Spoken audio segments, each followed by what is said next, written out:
Assalamualaikum warahmatullahi wabarakatuh.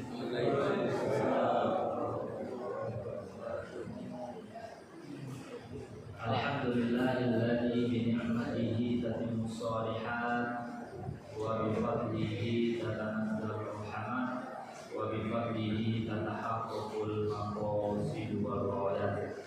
Asyhadu an la ilaha illallah lahul haqqul mubin. Asyhadu anna nabiyyana wa habibana wa syafi'ana wa uswatana Muhammadan sallallahu alaihi wasallam shadiqul wa'dil amin wa imamul muttaqin. Wa qala Allah ta'ala na'udzu billahi minasy syaithanir rajim. Bismillahirrahmanirrahim. Ya ayyuhalladzina amanu idza qumtum ila shalah faghsilu wujuhakum wa aydiyakum ila al-marafiq ila akhir ayat surah Al-Alim. Yang kita hormati Bapak Ibu pengurus masjid Baitur Rahim beserta jajarannya, Bapak Ibu jamaah salat maghrib dan isya maupun jamaah muslimin dan muslimat dimanapun berada. Senantiasa kita bersyukur kepada Allah atas nikmat iman, keislaman, kesehatan, kesempatan hingga kemauan. Hingga di cuaca yang mendung kita masih berusaha untuk istiqomah. Untuk itu Bapak Ibu mengawali kajian kita berdoa kepada Allah. Allahumma barik lana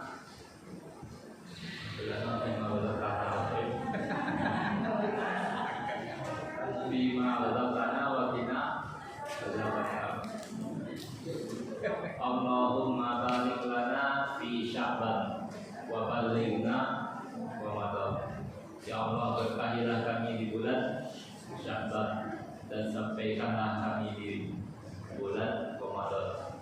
Jadi Bapak Ibu, bulan ini bulan Sya'ban artinya bulan istiqdah, persiapan yang namanya kita beramal, kita dituntut untuk maksimal baik kualitas maupun kuantitas dari level yang teratas.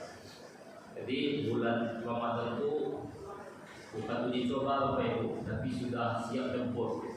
Bagaikan kalau seandainya Bapak Ibu memiliki anak, kalau orang Indonesia Bapak Ibu mengingat ASN, PNS, jadi apapun keadaan musibah, keadaan COVID, gaji masuk tiap awal bulan. Nanti usaha sambilan, bisnis kecil-kecilan. Kalau PNS Bapak Ibu, umumnya kawan-kawan yang lulus itu minimal 1 bulan full bimbel. Apalagi ibadah puasa wajib, maka setidaknya di bulan Sya'ban inilah persiapan kita. Dan kalau Bapak Ibu lihat dalam kitab Asy-Syama'il Al-Muhammadiyah, baik riwayatnya melalui Aisyah maupun Ummu Salamah, bahwasanya Nabi Muhammad itu bisa dikatakan berpuasa 2 bulan berturut-turut, yaitu Sya'ban wa Ramadan, dan di bulan Sya'ban dan bulan Ramadan. Adapun pemahaman maknanya di situ bahwasanya bulan Sya'ban itu diperbanyak Nabi untuk melakukan puasa sunnah. Adapun poin yang pertama, puasa sunnah ditingkatkan terlebih di bulan Sya'ban sebagai persiapan menjelang datangnya bulan Ramadan. Kalau tidak dimulai Bapak Ibu, terutama bagi kita yang mungkin puasa tiap bulan tidak ada yang lebih Senin Kamis jarang sekali, maka minimal di bulan Sya'ban. Kalau tidak malawan di hari pertama.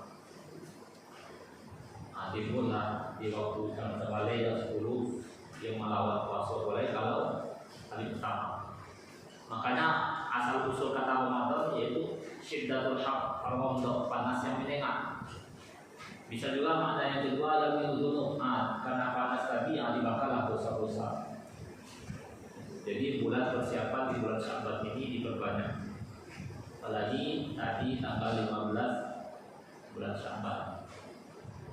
Adapun poin Nabi memperbanyak puasa Sya'ban itu salah satu sebabnya beliau juga ikut mendampingi Bunda Aisyah untuk mengqadha puasa. Bahwasanya Bunda Aisyah radhiyallahu anha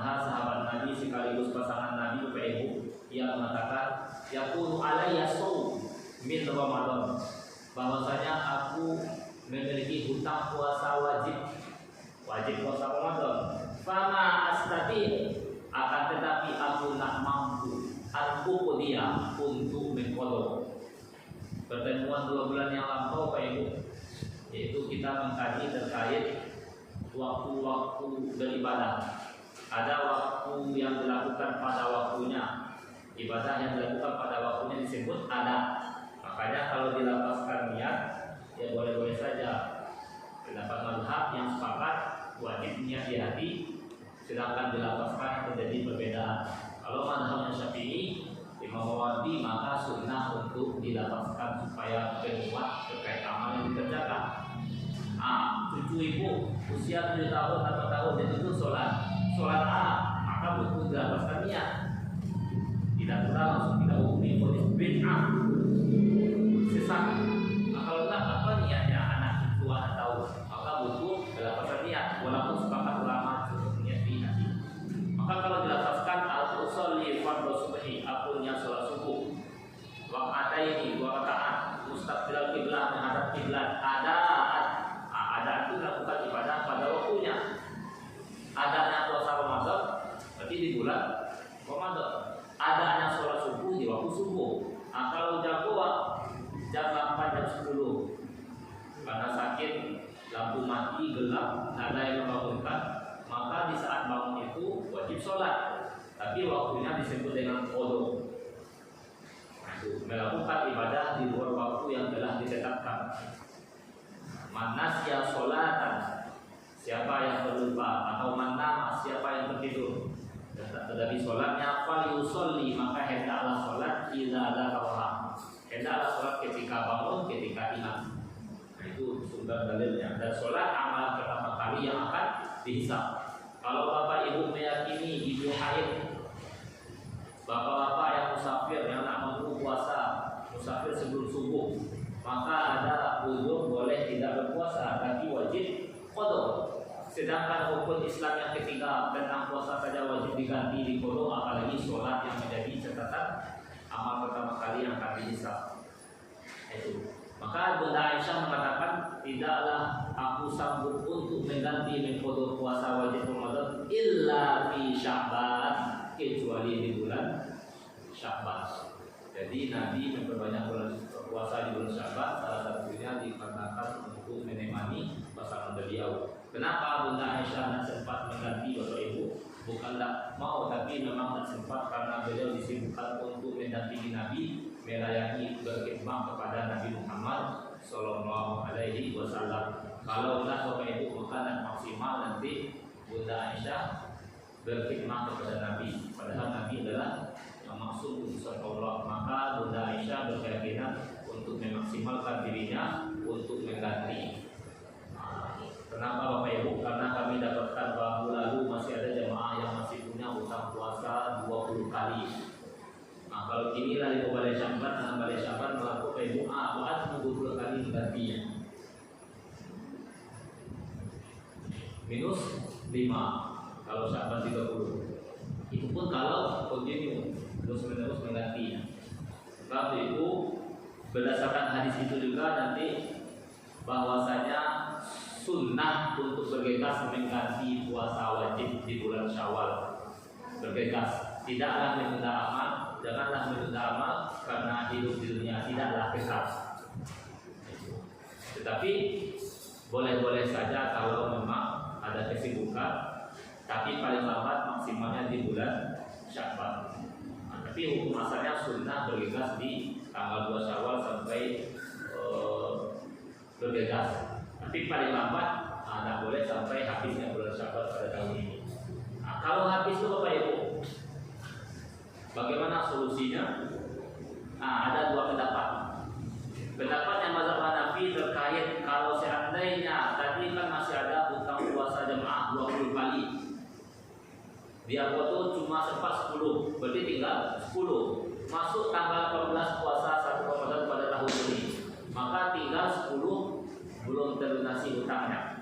Maka kalau seandainya memang malas-malasan, tidak ada alasan syar'i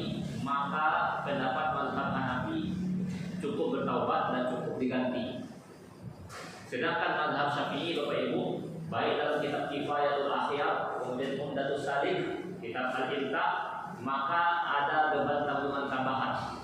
Yang pertama, beban tadi tetap bertaubat karena menyepelekan ibadah puasa wajib. Yang kedua juga tetap wajib diganti di qada, melakukan ibadah puasa di luar waktu yang telah ditetapkan. Berarti nanti di bulan Syawal juga wajib mengganti puasa yang 10 tadi.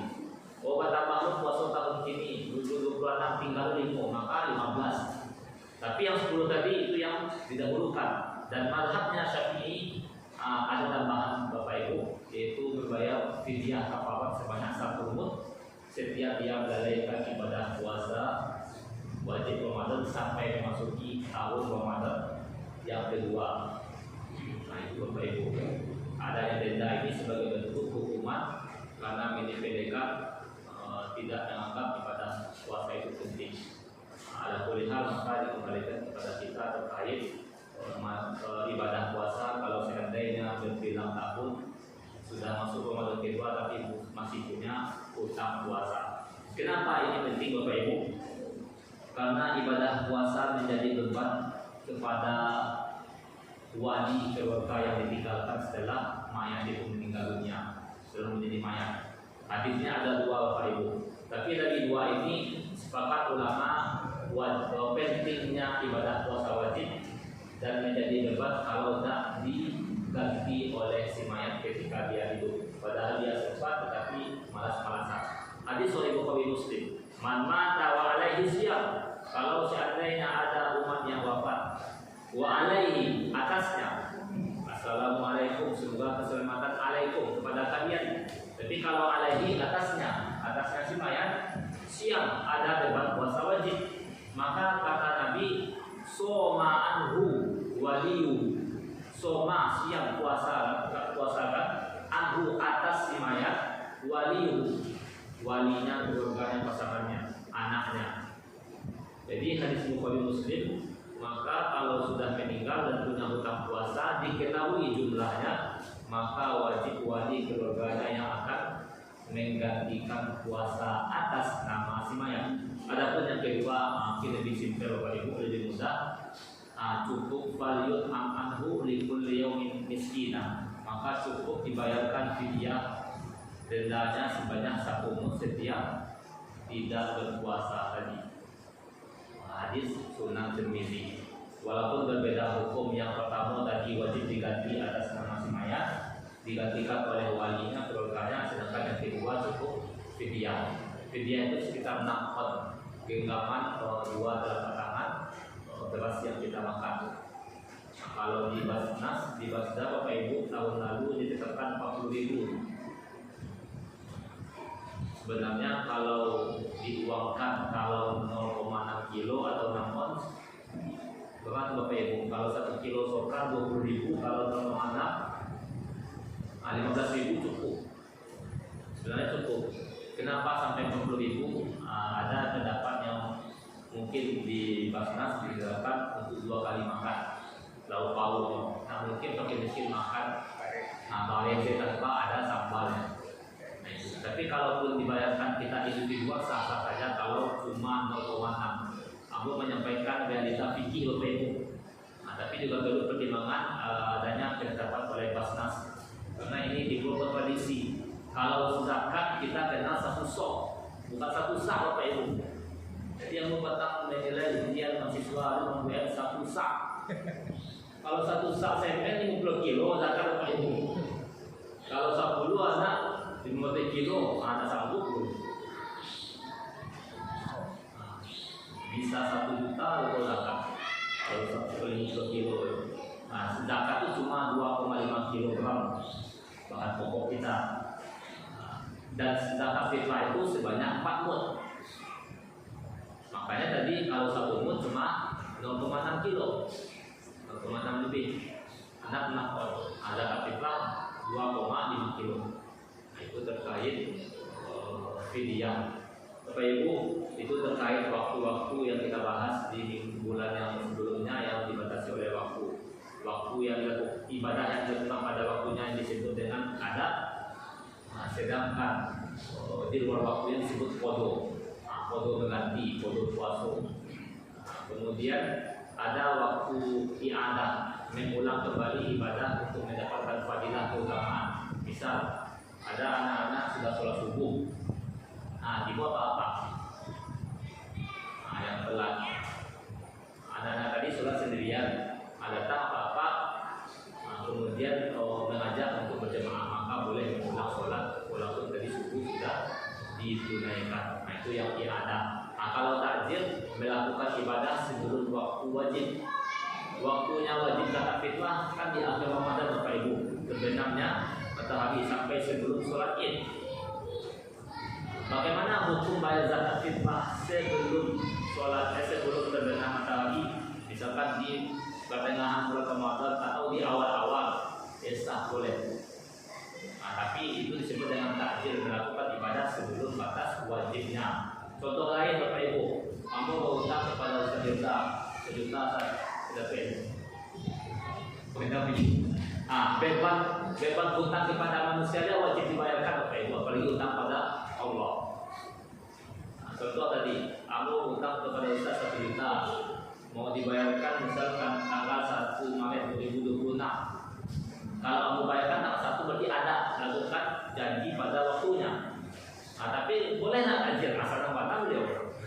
Asal itu kafiru maksud himpak. Itu disebut dengan tajir, melakukan suatu janji, melakukan suatu amalan sebelum batas waktu. Jadi kalau hutang Bapak Ibu, kayak tadi pinjam 1 juta, kalau beliau tidak mensyaratkan apa-apa, maka boleh aman. Tapi kalau seandainya lama besar, walaupun Jawa, waktunya yang simpang, itu paham. Walaupun hanya mie ayam semangkok, walaupun hanya membayar ke Bapak Ibu. Tapi kalau atas hadiah, dari disyaratkan ketika angkat pinjam meminjam, itu sebagai bentuk hadiah, boleh. Itu beda. Atau pinjam 1 juta, yang usah lagi 950, malah 50 oleh, alah dipotong, itu riba juga. Jadi riba itu tidak selamanya tambahan, ada pula perkembangan nominal kalau pinjam tak sesuai dengan apa yang tertulis. Pinjam 1 juta yang lagi 900 itu juga diharamkan, mesti 1 juta. Itu terkait waktu. Ada waktu kodok, ada maupun takjil. Ada tuh pada pertemuan ini Bapak Ibu terkait lanjutan di pertemuan ketiga fikih yang berstruktur dengan tutur bersuci dengan bentuk agar ibadah makbul. Bapak Ibu timbul renungan apakah sama atau suci dan bersih. Kemudian yang kedua, sejak usai sholat subuh i'tikaf di masjid lalu masuk waktu duha, timbul pertanyaan, apakah masih tetap berwudu atau batal wudu? Apalagi faktor usia, Bapak Ibu. Jadi maaf, tapi tadi itu enggak. Kita mau sholat duha, i'tikaf, sudah subuh barokah, mau sholat duha. Pas drama tadi lucu-lucu Ustaz, gara-gara tadi tak tidak enggak. Bagaimana hukumnya? Kemudian yang ketiga, belum sempat mandi wajib sebelum waktu subuh, apakah sah puasanya? Artinya Bapak Ibu, nanti penjelasannya. Kemudian poin selanjutnya Bapak Ibu itu terkait toharo. Toharo dalam bahasa Arab Bapak Ibu bersuci, yang mana lughatan an-nadhafah itu bersih. Kemudian setelah istilah kalau sebenarnya adnas hissiyah karena isau ma'nawiyah kaluyuk, yang mana bersuci ialah bersih, terhindar dari segala bentuk kotoran, baik dari segi hissiyah yang tampak nyata, yang zahir, kemudian yang ma'nawiyah yang tidak tampak atau yang batin seperti dosa-dosa kita, aib, cacat, hasad, dengki, yang lain. Kemudian setelah istilah Bapak Ibu tadi yang makna lughawi, setelah istilah yaitu fi'lun ma tustabahu bihi shalah aw ma fi hukmiha kal wudu liman kana ghairu mutawaddi wal ghuslu liman waja alaihi al ghusl wa izalatun najasa an thawbi wal badani wal makani. Ini dalam kitab Fiqhul Haji jilid yang pertama, bahwasanya toharoh itu ialah perbuatan yang apabila dilakukan menyebabkan terjadinya keabsahan sholat. Nah, itu yang namanya bersuci Bapak Ibu. Perbuatan yang kalau dilakukan menjadikan absah atau sahnya suatu ibadah sholat. Di sini juga poinnya, walaupun kita bersuci, tetapi bukan satu-satunya amalan untuk sholat. Makanya bersuci toharoh seperti berwudu tadi bisa kita gunakan untuk sholat wajib atau sunnah, untuk membaca Quran, menyentuh Quran, ataupun yang lain. Itu terkait bersuci. Kemudian sesuatu yang berkaitan dengan hukum sholat seperti berwudu kepada yang tidak dalam keadaan bersuci. Artinya setiap orang yang buang air kecil kemudian dia berhadas, atau misalkan buang angin berhadas, maka salah satu solusinya ketika ingin sholat itu dinyatakan sah, maka mesti diawali dengan toharoh, yaitu bersuci tadi. Tapi kalau bersuci sebaliknya, tidak hanya untuk sholat yang dilakukan, bisa untuk menyentuh Quran. Bapak Ibu, kalau menyentuh Quran, wajib tak bersuci Quran? Sebenarnya wajib Bapak Ibu. La yamassuhu illa al-mutahharun. Quran surat Al-Waqi'ah.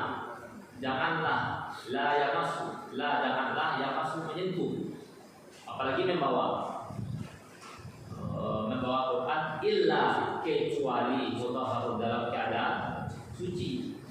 Baik suci hadas kecil, apalagi hadas besar. Tapi kalau Bapak Ibu mungkin kayak di transportasi umum, mudik pulang kampung, mau soleh, terkadang lihat di HP. Kalau ini sebenarnya bukan mushaf, jadi boleh-boleh saja kalau dalam keadaan tidak berwudu. Tapi kalau Quran, apalagi yang full bahasa Arab teks, mestinya itu dijaga oleh la yamassuhu illa al-mutahharun. Jadi keadaan kita bersuci tidak mesti untuk sholat semata, bisa untuk ibadah-ibadah yang lain. Kemudian selanjutnya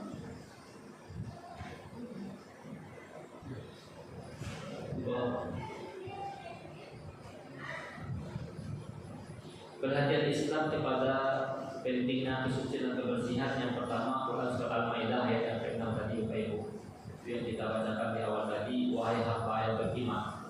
Jadi memang dituntut kekhususan kepada hamba yang beriman. Apabila kalian hendak melaksanakan ibadah sholat, maka hendaklah membasuh wajah kalian, kemudian kedua tangan sampai dua siku, kemudian usaplah kepala, kemudian basuhlah kedua kaki sampai mata kaki. Itu batasan yang 4 anggota badan kita yang wajib.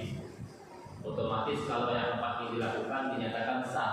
Kalau tinggal salah satu atau tambah dibalik Bapak Ibu, maka tidak sah. Kemudian selanjutnya nanti kalau seandainya kalian tidak mampu atau ada uzur, maka boleh bertayamum. Bertayamum juga bersuci. Jadi pada malam ini kita mengkaji toharoh bersuci dari segi pandang yang umum Bapak Ibu. Nanti pembahasan fokus wudhu di pertemuan yang akan datang. Kemudian yang kedua, kebersihan anggota badan. Dari Abu Hurairah radhiyallahu anhu, dia mengatakan, sami'tu Nabi, aku telah mendengar Nabi Muhammad sallallahu alaihi wasallam bersabda, yaqul al-fitrah khams. Fitrah manusia itu ada 5 hal. Yang pertama al-khitan. Khitan ini sunat. Kemudian wal istihda. Istihda itu mencukur rambut kemaluan. Kemudian waqas syarib, memotong kumis, mencukur kumis. Kemudian wataqdimul al-far, memotong kuku. Dan yang kelima wadatul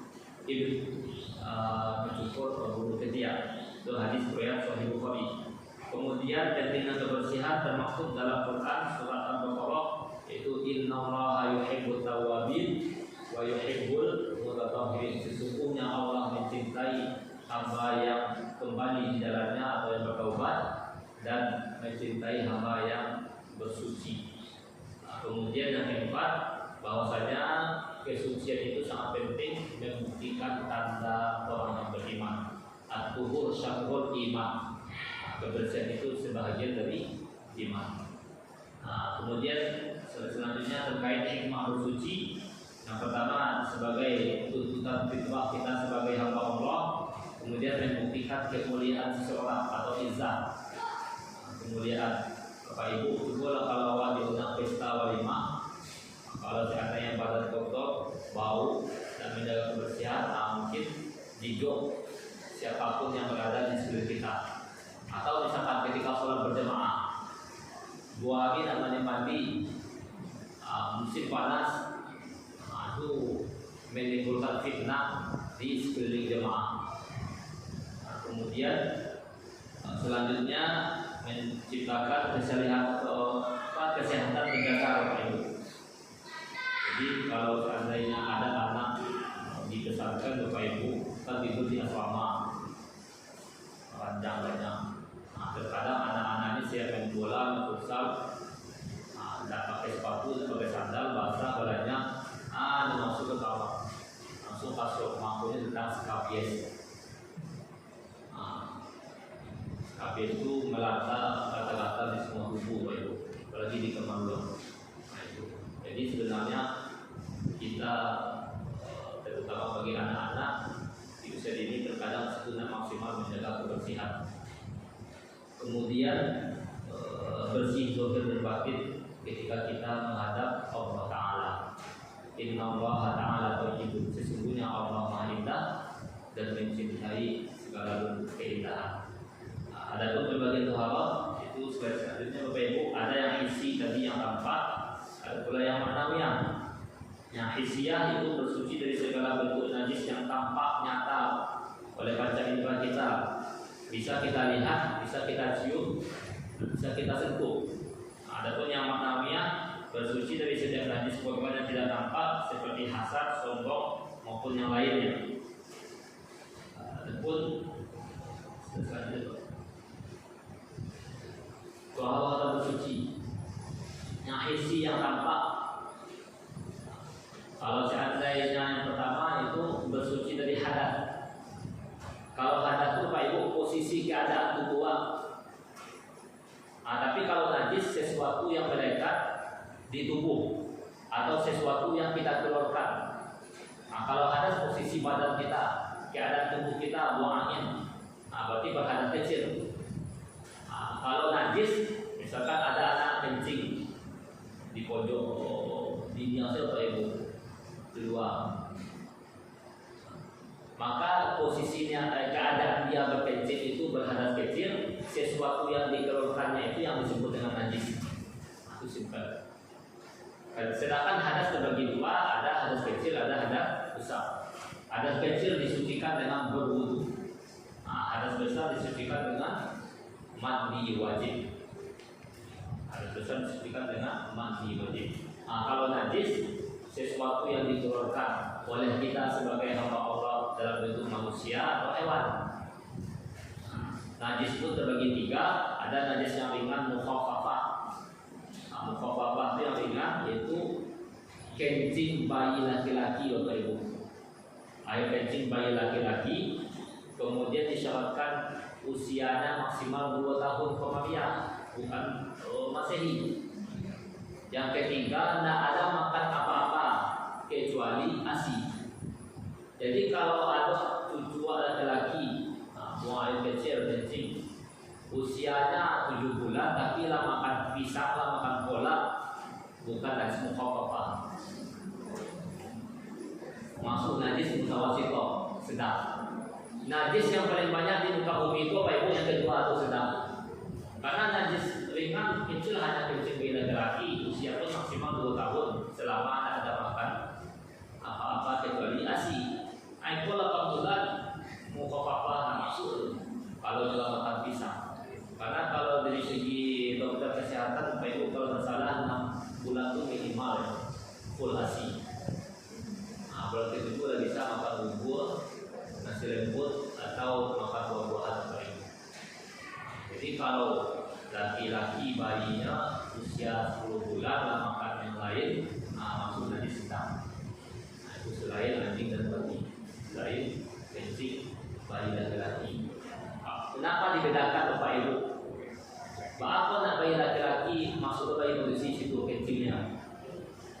kencing bayi perempuan wanita Bapak Ibu walaupun 2 bulan atau 10 bulan, tak sampai 2 tahun, full ASI atau makan pisang tetap najisnya sedang atau mutawasito.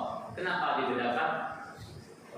Dalam kitab Hasyiah Al-Bajuri Bapak Ibu dalam jilid 1 dibedakan karena hormon wanita berbeda.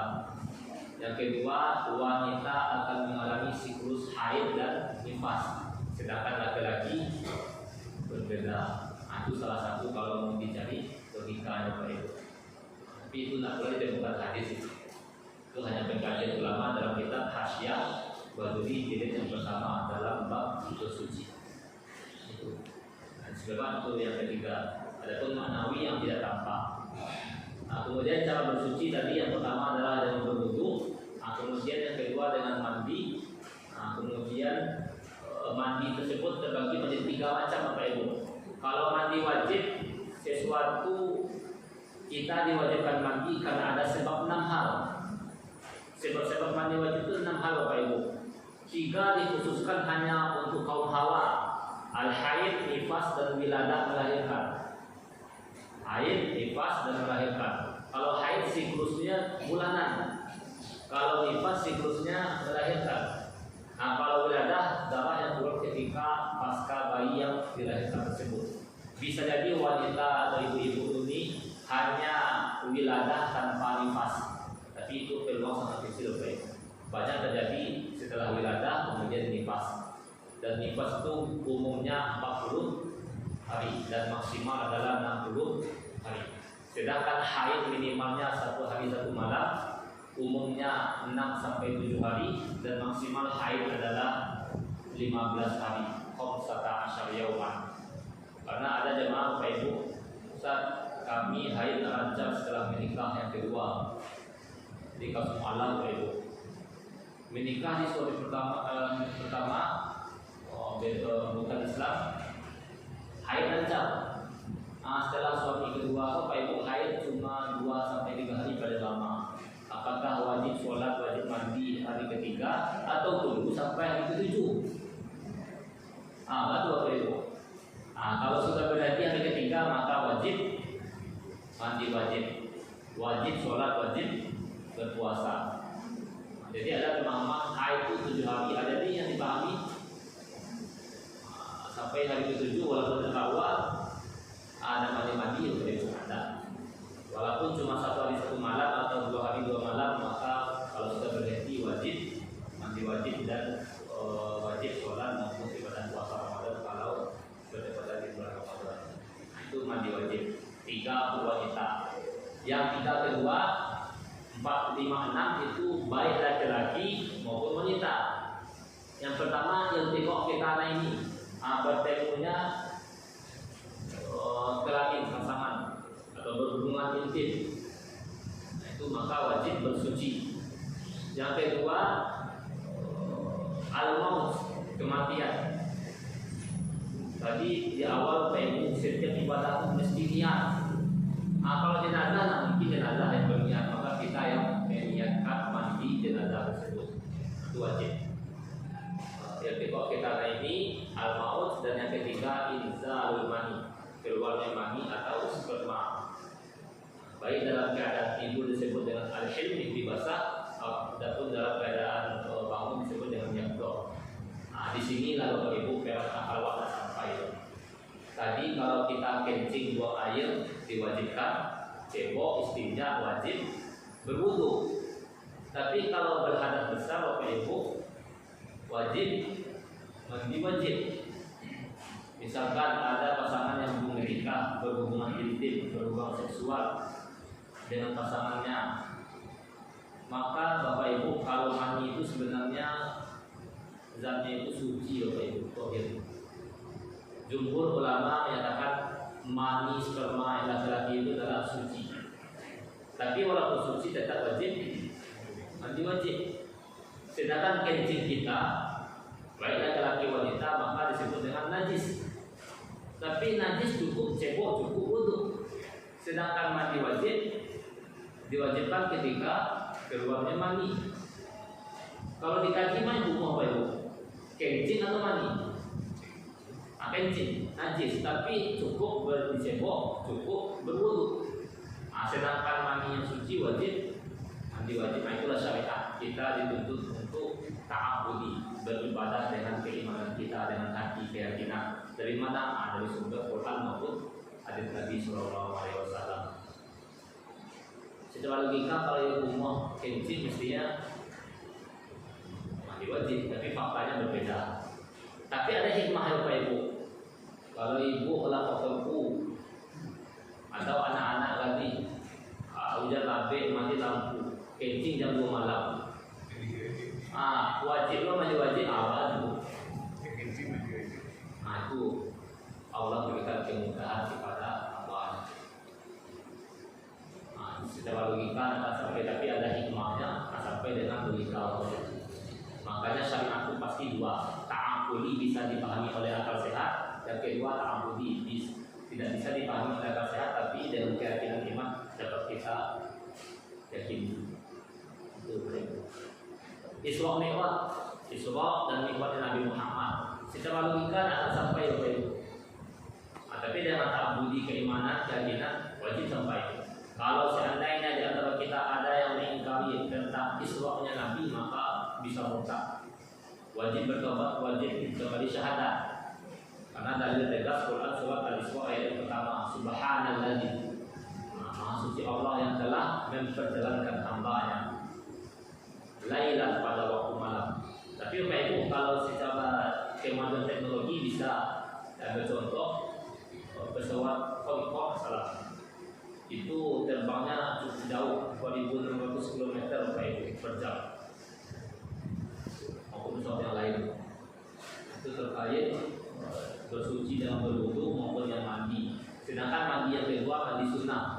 Mandi sunnah itu karena keadaan tertentu. Misal ketika kita mau hendak sholat Idul Fitri maupun Idul Adha, kapan waktunya Bapak Ibu? Boleh sebelum subuh. Maupun mandi sunnah yang lain, mandi Jumat. Mandi Jumat mulai bolehnya adalah setelah masuk waktu subuh. Jadi kalau ada mahasiswa UNAN, mahasiswa Darul Adalas, tidak mungkin mandi di kampus, maka sebelum ke kampus sunnah mandi Jumat. Tapi tetap yang lebih utama, yang lebih afdal memang ketika mau hendak ke masjid. Daripada nak mandi sama sekali, maka boleh mandi setelah subuh. Kalau diniatkan mandi Jumat, dapat fadilah keutamaan. Dia termasuk dalam kitab Al-Kitab. Maka ada kemudahan Bapak Ibu, ada kesulitan. Jadi selama ini jam sawale, sahur itu mandi sunnah dipandang, itu yang lebih utama. Kalau mahasiswa atau dinas di kampus, mungkin mandi dari kampus. Silakan mandi setelah subuh sebelum berangkat ke kantor kampus sah. Itu mulai waktu bolehnya. Silakan waktu yang afdal memang ketika mau hendak ke masjid. Mandi adat, itu yang kebiasaan. Bapak Ibu tadi sebelum ke sini ke masjid, apakah hanya sebatas adat kebiasaan Pak, atau untuk menjalankan fadilah khusyuk berjamaah supaya tak mengantuk itu Bapak Ibu ketika di masjid? Kalau demikian tujuannya insya Allah bernilai pahala ibadah. Tapi kalau hanya ada kebiasaan mandi pagi, mandi sore, itu setiap saat ada niat, Anda akan bernilai ibadah. Itu beda lagi kitabnya dalam kitab An-Nafahat. Kaedahnya idana wa bi'aklihil kuwa ito adillah maqtawa. Apabila kita makan minum tujuannya semakin dekatnya kepada Allah, semakin khusyuk dalam ibadah seperti mandi tadi, badan segar kuat, maka insya Allah bernilai pahala ibadah terkait apa yang dia tuju. Sumbernya dalam qawaid fikih yaitu al-umur bima qasidiha. Segala bentuk urusan itu tergantung pada tujuannya, dan kaidah itu bersumber dari hadis Nabi yaitu innamal a'malu binniyat. Maka pentingnya beramal dan pentingnya niat sebelum beramal. Adapun bersuci yang kedua yaitu dengan tayamum. Tayamum ini sebagai bentuk rukhsah. Kalau rukhsah keringanan Bapak Ibu, misalkan kita analogikan terkait ada supir yang asli, ada yang kena stopar.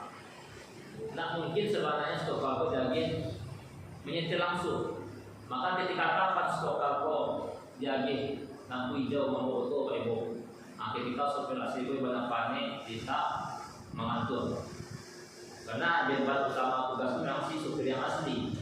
Begitu juga kalau seandainya posisi tubuh kita sehat walafiat, ada masalah, tiba-tiba langsung tayamum maka sah. Karena yang bentuk usul keringanan. Selagi ada sopir yang asli tidak ada masalah, tidak ada uzur, maka tetap sopir asli yang menjadi tanggung jawab menjalani roda 4 tersebut. Tapi kalau ada uzur tadi, apakah sakit atau musafir dan menemukan air, maka nanti boleh bertayamum karena itu dalam bentuk rukhsah. Tayamum itu Bapak Ibu salah satu syaratnya nanti kalau seandainya sebagai pengganti, sebagai badal, maka kan dibolehkannya itu dalam keadaan tertentu, darurat. Maka salah satu syaratnya mesti tayamum itu dilakukan setelah masuknya waktu sholat wajib. Bapak Ibu tadi bertayamum karena sakit mampu berwudu tayamum jam 6, sedangkan sholat maghrib jam 6:30 lewat, maka tayamum tadi hanya bisa untuk sholat tahiyatul masjid, qobliyah maghrib. Tapi kalau untuk sholat wajib bisa karena keadaan tertentu tadi yang membatasi. Rukhsahnya itu berlaku ketika kita sudah menemui batas wajibnya waktu sholat maghrib. Tapi kalau sholat sunnah silakan. Dan satu tayamum itu hanya sekali untuk sholat wajib. Itu etika ulang kaji malam Bapak Ibu sampai sementara yang bisa. Maka kalau demikian wajib kembali mengulangi tayamum untuk sholat isya. Artinya tayamum hanya sekali untuk ibadah sholat wajib. Tapi kalau ibadah sunnah bisa berkali-kali. Adapun yang terakhir Bapak Ibu kesimpulan bahwasanya antara suci dan bersih itu ada perbedaan. Bersih itu lawan dari tidak kotor, tidak berdebu, tidak berkotak, lumpur, tidak tercampur keringat maupun yang lain. Sedangkan suci kebalikan dari najis. Kemudian selanjutnya Bapak Ibu, antara suci dan bersih itu setiap yang suci dianggap bersih, tetapi yang kedua tidak semua yang bersih itu menjadi suci. Kemudian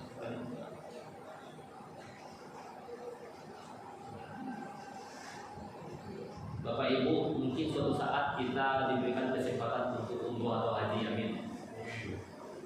Air yang mulia saat ini yaitu air Zam-Zam. Bagaimana status hukumnya kalau seandainya Bapak Ibu berhadas karena jauhnya toilet hammam berwudu dengan air Zam-Zam, Bapak Ibu? Yang halaman tadi 10. Kesimpulannya Bapak Ibu, boleh saja penggunaan air Zam-Zam untuk digunakan untuk berwudu. Tapi kalau untuk menghilangkan najis, mencuci pakaian dengan najis boleh, makruh. Jadi aku pernah Bapak Ibu dicoba mazhab Syafi'i. Salah satu mazhab Syafi'i kan ketika tawaf mesti bersuci. Kalau udah senggol masa mau ama-ama India itu Bapak Ibu kami batal wudu itu batal tawaf. Akhirnya kami mencari celah untuk berwudu kembali. Karena jauh Bapak Ibu, polisi nampak, kami berwudu itu air Zam-Zam saja, pincing kok. Tapi kalau nampak oleh polisi itu diusir ya, memang waktu, itu boleh. Bahkan kawan karena yang sakit-sakitan Bapak Ibu mandi atau kalau, mudah-mudahan berkah. Kemudian kalau biasanya kita umroh, setelah selesai umroh atau sholat, bawa nanti botol kosong bawa air untuk diminum. Tapi hukumnya tadi boleh-boleh saja, tidak haram. Tapi kalau untuk penyucian benda najis maka hukumnya makruh, lebih utama untuk ditinggalkan. Itu terkait pembahasan kita pada malam ini. Mungkin berbeda oleh ada mampir Bapak Ibu. Kalau Bapak Ibu semoga ketemu kita pada malam ini diberkahi oleh Allah Taala. Apa yang kita kaji ini semoga mudah diingat dan mudah kita amalkan hingga akhir hayat. Subhanallah wa bihamdika, asyhadu an la ilaha